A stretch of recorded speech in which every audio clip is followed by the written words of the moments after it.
Hello, good morning everybody, and welcome to Capital International's webinar on transitioning to the changing norm. For those of you that don't know me, my name is David Noon and I'm the Commercial Director for Capital International in our Cape Town office, and I'm joined today by my colleague Richard Johnson, our Business Development Manager, who's currently in our Johannesburg office. Hi, good morning to everyone, and thank you for attending today. We look forward to catching up after the webinar, and please enjoy. Firstly, I just wanted to say thank you for making time to join us today. It's probably been a bit challenging with the reintroduction of load shedding in South Africa, but I'm glad to see from the audience we've got people joining from Johannesburg, Cape Town, Durban, and also further afield in the UK and the Isle of Man. The audience today includes clients who we will feel will specifically benefit from the session today, and it's first of the sessions from Richard and myself will be hosting. I'd like this webinar to be as informal and as interactive as possible, so we will get you involved with some poll questions during the webinar, and it should take about 30 minutes, followed by a Q&A session. The content we'd like to cover today will be the impact of the pandemic on normal business routines, but also on evolving alongside your clients as trusted advisors. We also want to discuss costs and fees for advice, as there's been a lot of discussions on that topic during the pandemic. And we'll be sharing our insights into situs, probate, and the various factors in minimizing costs such as legal fees and inheritance tax. So to kick things off, we are going to go into our first of 3 poll questions. As David said, we'd like to keep this as interactive as possible. So please, if you could look to the right-hand side of your screen and you will see a poll tab. And the first of the 3 questions has been put in the poll. So if you could please answer that. And then at the end, we'll reveal the results of the polls. And the first question of the poll reads, what have been the biggest challenges in your working place that you have faced over the past 3 months? Communicating with both clients and colleagues, technology challenges and setbacks, a work-life balance, or a physical and mental well-being challenge? And as mentioned, if you could please kindly answer those, we'll give you a little bit of time, and then we'll reveal the results at the end.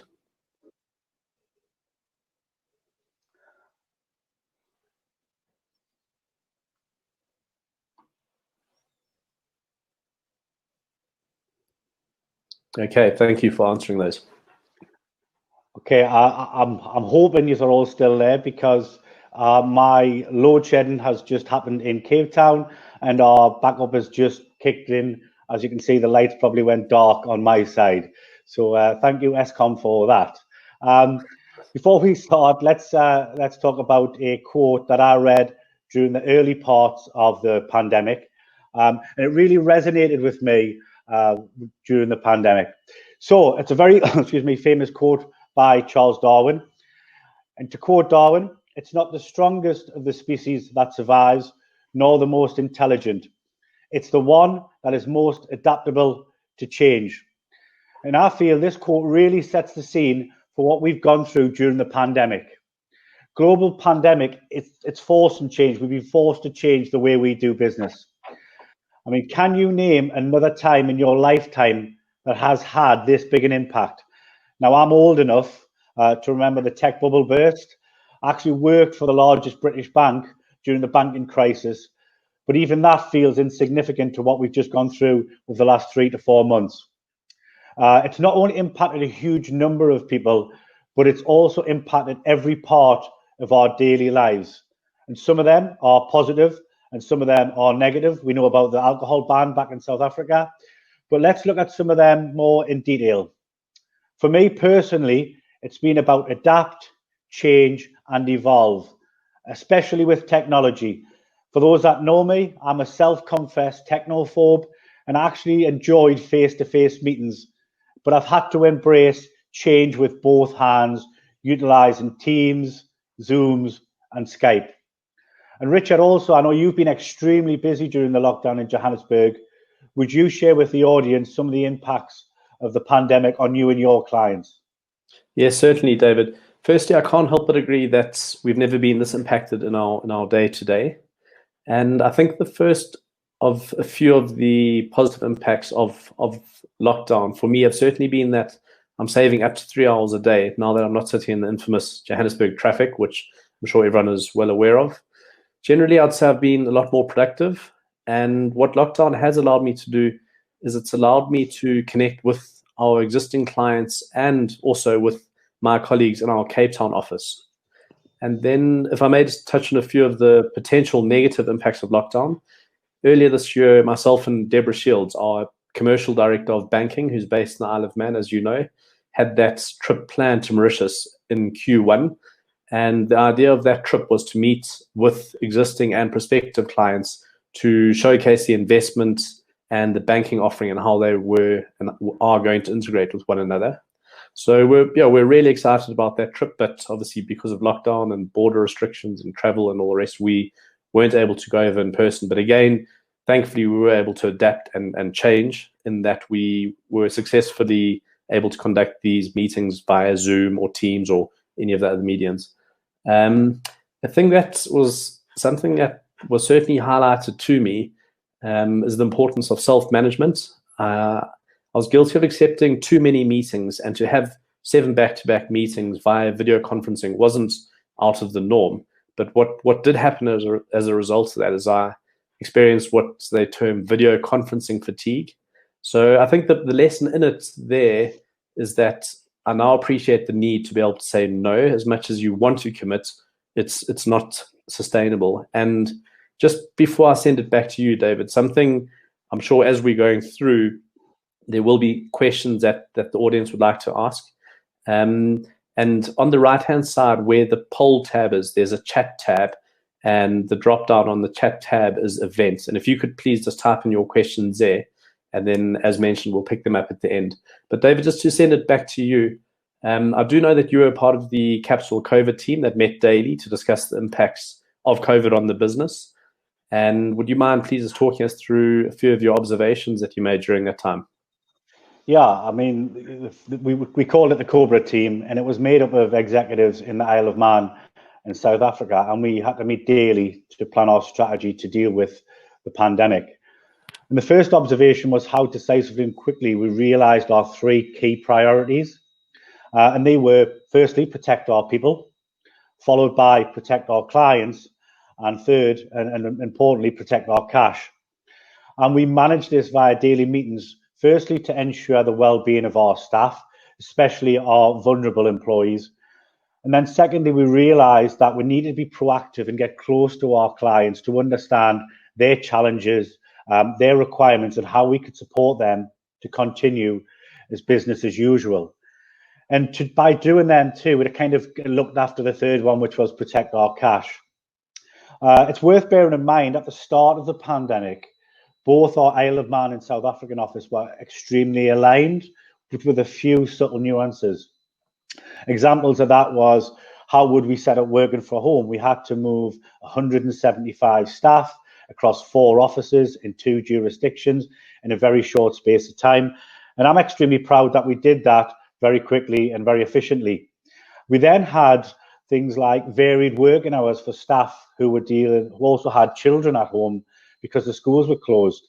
And they maybe started early or worked later so that they could also balance the work-life requirements. We also had what I call our jurisdictional challenges.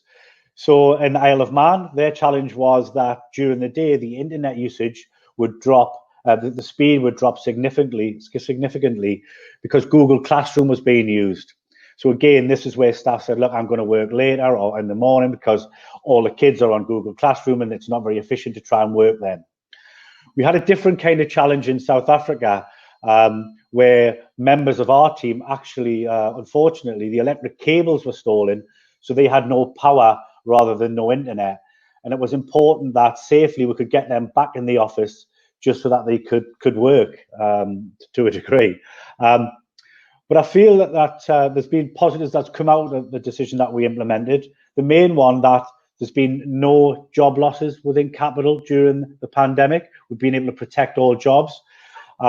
even so, we continued to recruit for positions in the Isle of Man that were critical to the launch later in this year of the bank. So that was a real big win for me. But that was then, however. I think we also need to be conscious of where we are now. It's worth bearing in mind the different trajectories of different countries globally. You know, we've seen in South Africa, we're kind of taking a step back. We're in a lockdown still. We've actually now got a curfew. Alcohol sales have stopped again. Whereas in the Isle of Man, it's kind of business as usual. Shops are open. You can go in the office. There's no social distancing. They haven't had a case for a long time. But they have also, they're an island. They've got the ability to close their borders. So, you know, to summarize, we've all been through change during this period. And just no matter where you are in the world, it's impacted you to some degree. Yes, David, I absolutely agree with you there that everyone has been impacted in some or other degree. And I think it's certainly apparent that the financial industry must continue to evolve. I mean, as have we with these forced changes during this period. And just a couple of points on that I'd like to kind of raise firstly would be, will we ever go back to the financial planning of old? Will we ever go back to face-to-face meetings? I mean, would this constitute a face-to-face meeting? And the last point I'd probably say is that the financial services industry will have to evolve and change. I mean, there's no denying that. And David, if you could just speak us through how we as Capital have evolved and changed during this period. Yeah, it's a great question, Richard. And I believe the industry will come out of this stronger. You mentioned, you know, what is the definition of a face-to-face meeting? It's probably, the question is, what does your client want? You know, what's best for your client and best for you? You know, I mentioned before, I loved face-to-face meetings. It was my, you know, go-to. But I now understand everyone doesn't need to be face-to-face. I also noticed a post last week on LinkedIn from a South African IFA who had completed meetings in Cape Town, Johannesburg, PE, Durban, and then also London and Malaysia all in 1 week, obviously utilizing their new process and their new technology. So it just shows you that efficiencies are already coming in to the industry that the pandemic again has forced. And within Capital, we realized early that we needed to adapt our working practices. We needed to be innovative, flexible with our clients to support them to continue business as usual. And I'm proud of some of the things that we've introduced. The first one we brought in was the use of selfies. So we now accept selfies for ID and address verification for, we call it FICA in South Africa or KYC globally, which is a great advantage because during the lockdown, you couldn't self-certify. So it's allowed minimum disruption being able to use that. We also accept the use of electronic signatures. And I know DocuSign has been heavily used in South Africa, and I think that's a great win for the industry. We've also created lots of what I call how-to documents, one being the selfie guide, so, you know, how to KYC figure guide, how to set up an account with Capital. We then realized, you know, we're not going to be able to see clients face-to-face, so we created online training videos for the use of our portal, things like how to retrieve documents, print statements, get valuations, all using our demo accounts in a safe environment. As well as that, my team have provided training via video conferences to, you know, administrators, IFAs, investment managers as part of the change in how we've evolved. We then looked at our existing documents to make sure they were fit for purpose and updated them to reflect any changes that we feel were necessary. And all of these mentioned has kind of supported our ability to continue during the pandemic, but also an ease of business for our introducer and our clients. So David, the message I'm getting there, I think is quite clear that one has to change and continue to evolve and do so in a way which is sustainable. So that's in line with this topic, at least, takes us on to our next poll question. So please, if you could go across the poll tab again. And the question reads, what change in your working practice will you embrace the most going forward? Will it be flexible working patterns, increased use of technology, reduced business travel, or the last one being remote working? Please, if you could answer that, and we'll give you a bit of time to answer that.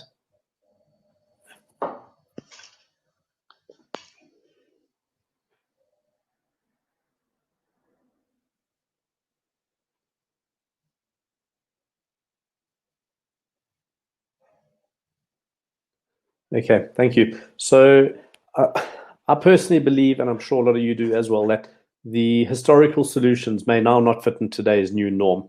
I mean, this is certainly a lot of the conversations I've been having with introducers that I deal with this side. David, what sort of discussions have you had in this regard? I don't think that dissimilar to you, Richard. A lot of my conversations with introducers that I deal with around the Cape Town area has been one, what they do differently in their day-to-day lives. Obviously, technology usage and how they interact with their clients has been a main part of that. But in addition to that, I think this forced change of how do you interact with clients, how do you continue with that, has that the other side of it, of let's call it the desk, and say, well, actually, is our service offering correct? Do we need to update it? Can we get benefits? Can we, get some changes that will, add value to the business? So to summarize, I think they've changed their service offering, or they're looking at changes to their service offering. And in line with these, they've started reviewing what solutions are available and what I call their kit bag. So it's with the the ethos of adapting and change. They've adapted and changed not just their client interaction, but their service offering to potentially add value and more flexibility for their clients in the future. And I we need to understand that's kind of no mean feat. We've been through some extremely volatile times in the market. That's sparked concerns over costs and underlying service fees from clients. And clients actually want assurance they're getting value for money. So on that point, Richard, over to you. What conversations have you had with your introducers? Sure, David. So I mean, as we all know, when markets aren't performing, clients start inquiring more than they ordinarily would regarding what it is that they are being charged, what are the costs associated to what the service is. I think clients certainly become more conscious of additional charges. And also bearing in mind, with this lockdown, clients have had time to really look through what it is they have, whereas in sort of the normal situation, time would be used either traveling or, in other words, they wouldn't have the amount of time that they've now got on their hands to look at these type of things.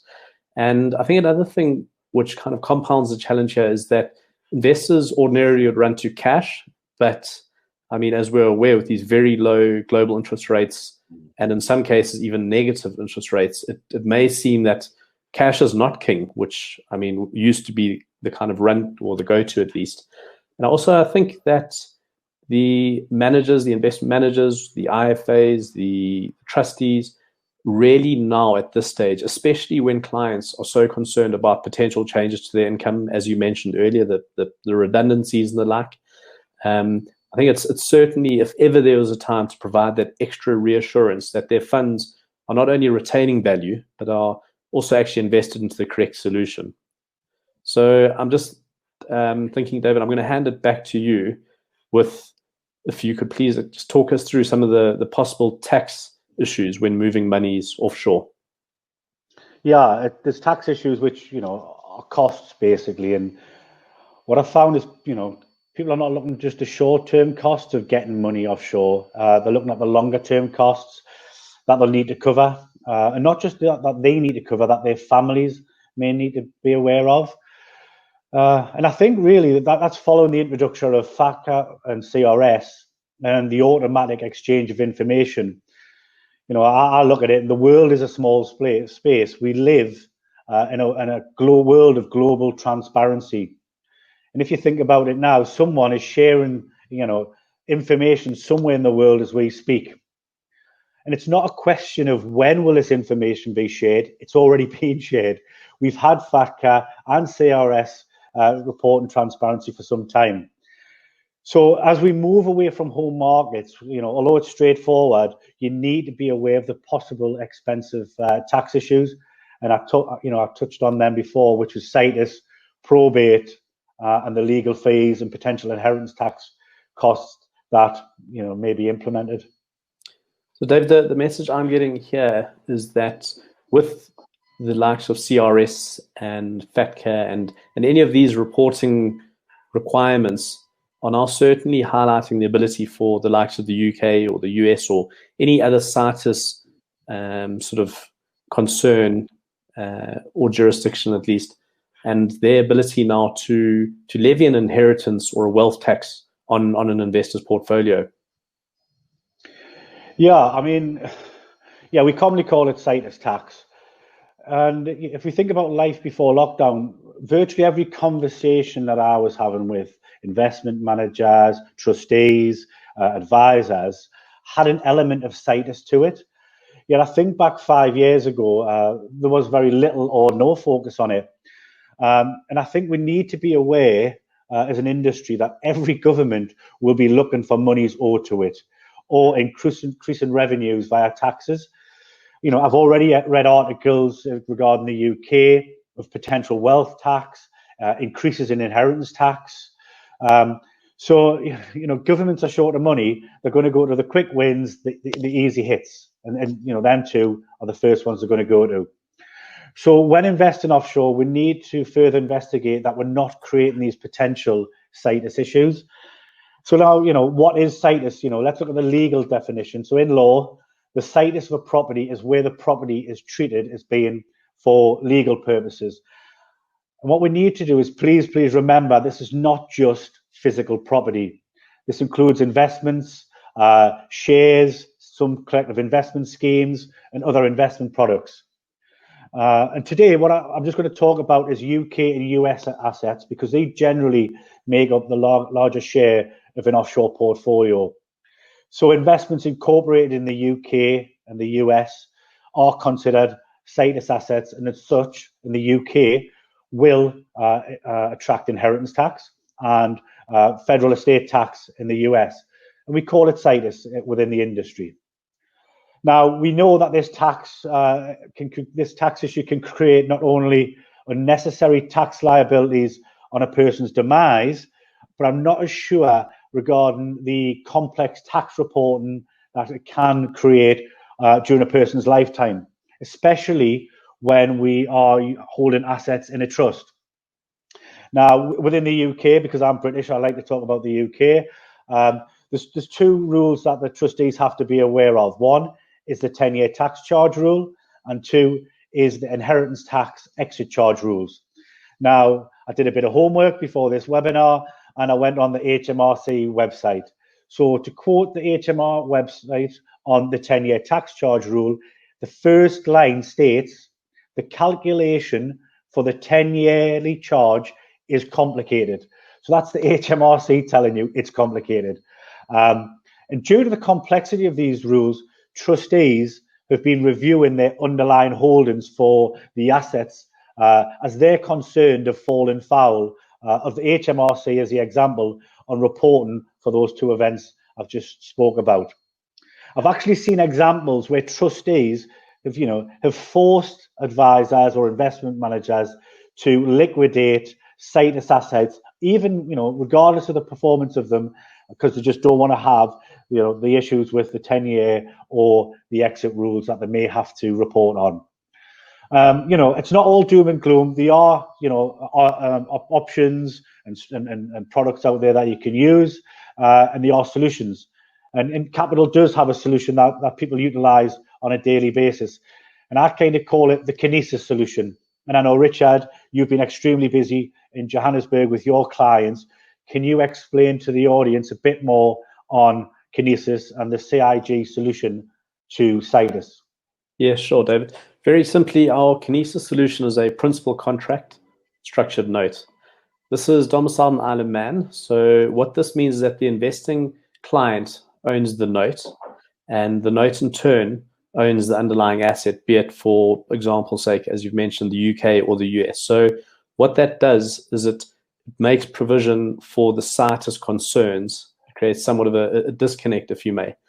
The kinesis solution also allows the investment manager to create a bespoke strategy for that investment client, and the management changes, so the rebalancing and the like, can all be done via our open architecture platform. The strategy itself also can hold, as we mentioned, the open architecture can hold collectives, can hold structured notes, it can even hold individual shares if you so choose. But that is not the only advantage that this kinesis solution holds over some of the more traditional solutions that we are aware of. I mean, one of the very interesting topics that is often raised is what counterparty risk is now being assumed by using a solution such as a Kinesis solution or a traditional life company bond or any of those type solutions, and how we have been able to certainly mitigate the counterparty risk in this Kinesis solution is via the ring fence structure in which the note in the solution is held. So very simply put, as an investor, you aren't assuming our balance sheet risk as Capital International Group. Okay, thanks for that, Richard. So in keeping with the theme of, transitioning to changing norm, so how could advisors and investment managers integrate the Kinesis solution into their practice? Well, firstly, I think the Kinesis solution is a very unique solution, and I'd even go so far as to say it's a very niche solution.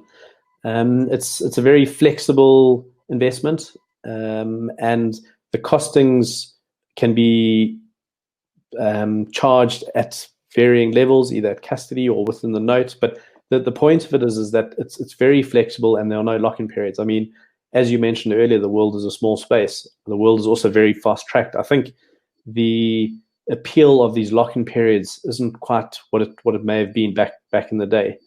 And the managing of the solution on the portal, via the portal at least, on the platform, certainly makes for ease of management in that regard.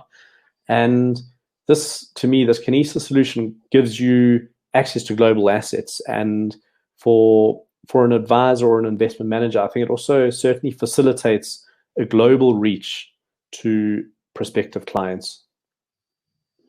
Okay, so from what I heard there, Richard, I like the idea of a global reach and a flexible solution. Are there any other reasons why advisors or investment managers would use the Kinesis notes in their practice?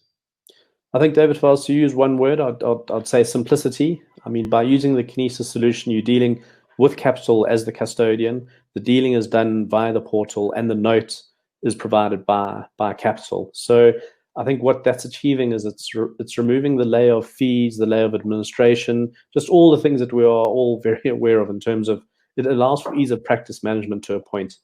And I'll probably say it removes the middleman. I mean, as aware of that sort of one-liner as we are. The note can also be used as part of a tax-efficient investment strategy. I mean, just to name one of the many benefits, the income rolls up and is converted to a capital nature within the note. And for a succession planning tool, I think it's also very, very helpful in that multiple account holders can invest into the same note. And then to take it one step further, what we at Capital allows, we allow up to 4 people to jointly own a Capital custody account, and that custody account then purchases the note. And the last thing I'd probably say is, for those of us that are using wrappers, you could probably say that the note operates akin to a wrapper, and it also does sit very well within a trust, but without the barriers to exit and the inflexibility. Okay, Rich, thanks for that. So that brings us nicely on to the final topic of today. You mentioned about succession planning and multiple account holders. And it's probate. And as we know, probate can be fairly daunting, especially when you've got to deal with it 6,000 miles away from SA to the Isle of Man.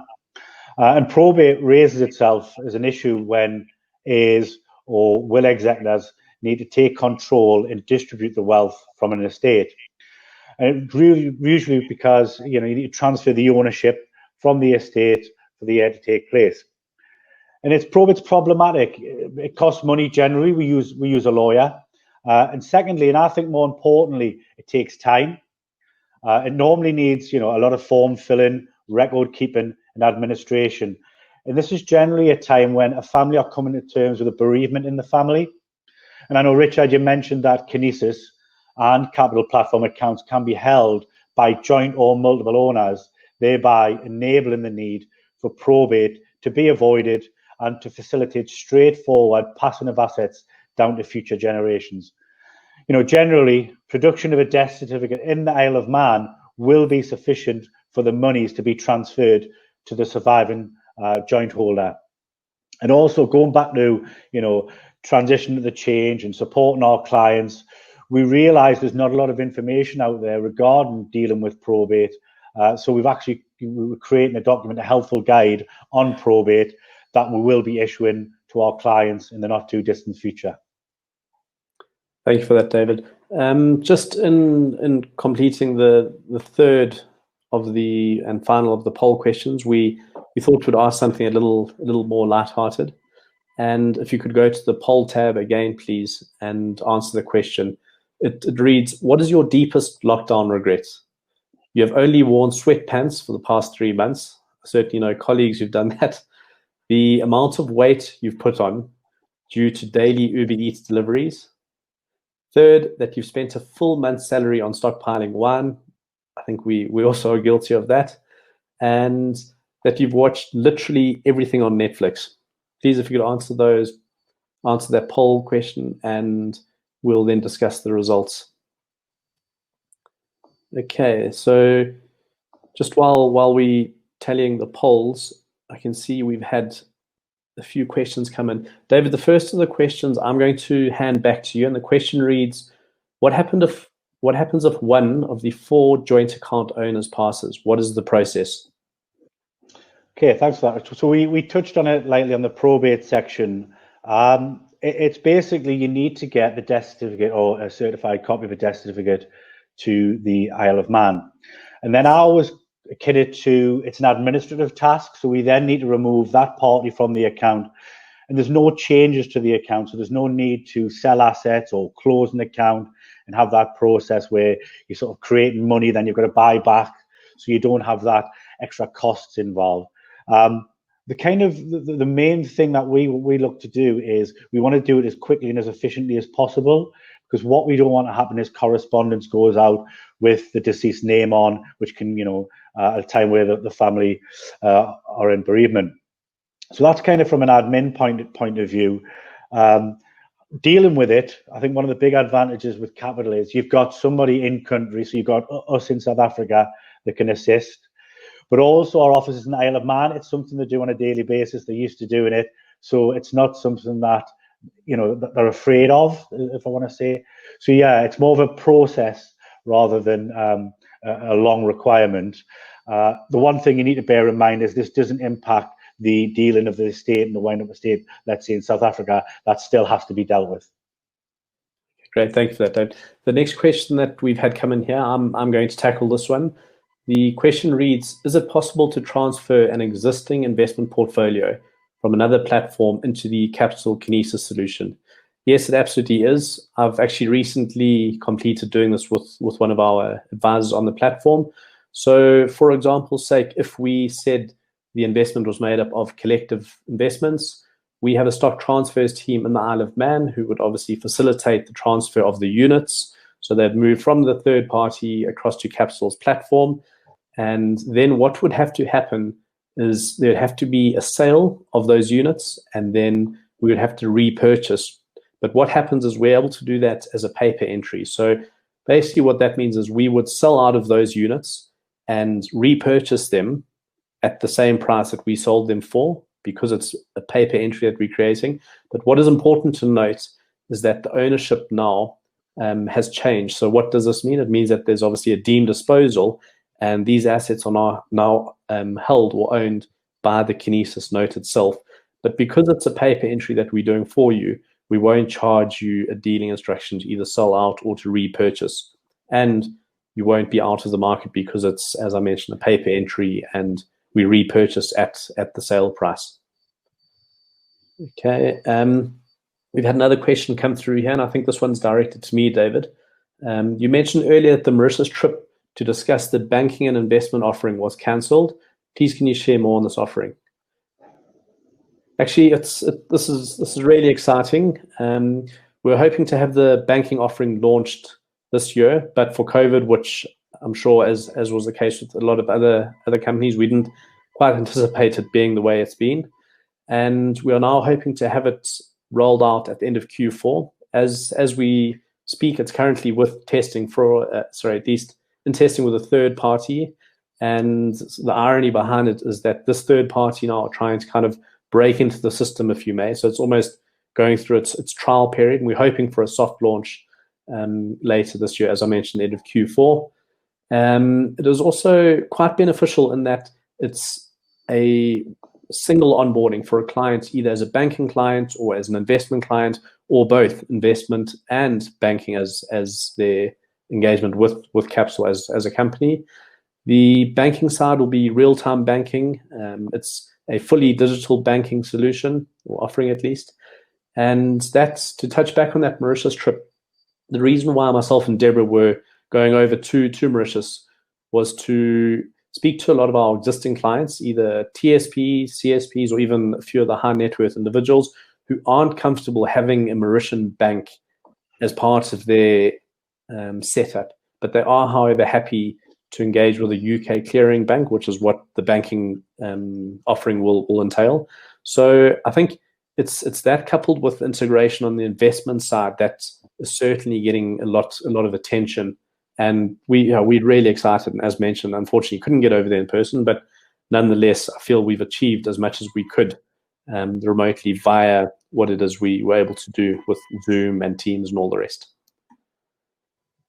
Okay. I'm just tallying the polls. And then just to see there weren't any more questions of those of you who have attended in the chat and event box. Okay, so I'm just going to go on to the polls. Okay, so I think we'll start with the first question, which was, what have been your biggest challenges in the working practice that you have faced over the past 3 months? Surprisingly, technology challenges and setbacks, no one said that was a challenge. The physical and mental well-being was certainly the most challenging to those who have voted on this poll. Second, a tie second would be communicating with both clients and colleagues, along with work and a life balance. So that's quite interesting. The physical and mental well-being certainly at 47% was the overwhelming position. The next question, what change in your working practice will you embrace the most going forward? Here we have remote working as coming in first, with people voting saying that that's what they'll engage with, at least embrace moving forward. We then have, we also have increased use of technology again, but I suppose that would probably go hand in hand with the remote working. So those two, there's an equal, there's a split at 31 and 31, and then again a split at 19 and 19% with flexible working patterns and reduced business travel. And then if we can just go on to the last of the poll questions, which is the more lighthearted. What is your deepest lockdown regret? And there's an overwhelming that you have actually watched literally everything on Netflix. A close, at least a second, is that you've spent a full month's salary on stockpiling of wine. Third, you've only worn sweatpants for the past 3 months. I think I could tell you who's answered on that, David. And then the last of the votes was the amount of weight that you've put on due to daily Uber Eats deliveries. And just everyone, these are anonymous. So I think if I had mentioned that earlier, this might have come out possibly differently. But nonetheless, thank you for taking the time to answer those questions. I've just seen on one of the chat stage questions is that there's an issue with the connection. If you refresh the page, is that helping in any way?